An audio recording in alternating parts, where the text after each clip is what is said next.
When you think of a bassist, pianist, violinist, or guitarist, you can usually picture someone with that specific instrument.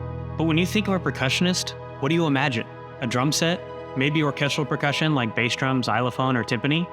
Any of that would be right, but so would hundreds of other instruments around the world.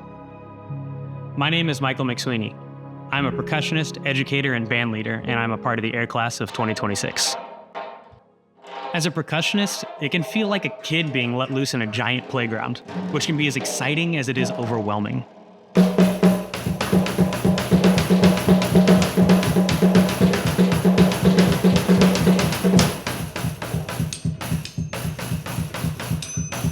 So the real challenge isn't what you can play, but what you choose to play. Most of those choices start with listening. Even before rhythm or technique, there's texture, space, and context.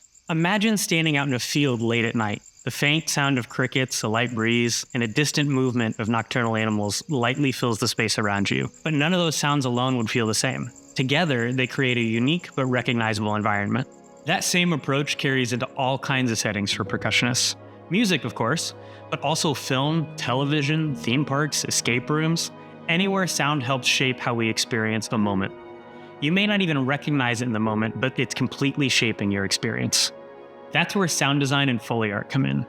Foley artists create sound effects for film, often imitating everyday sounds that you don't think twice about because they're so convincing, such as footsteps, doors creaking, leaves blowing, often exaggerating just enough to feel real without drawing attention to it.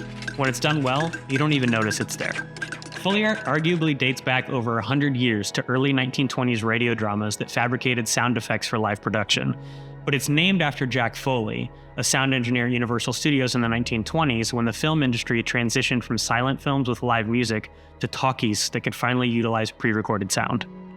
Since then, Foley art has taken on a creative life of its own, with Foley artists like Disney's Jimmy McDonald, for example, who notably recorded himself bending and twisting an old leather wallet to create the sound of dwarves sneaking across a wooden floor in the original Snow White and the Seven Dwarfs.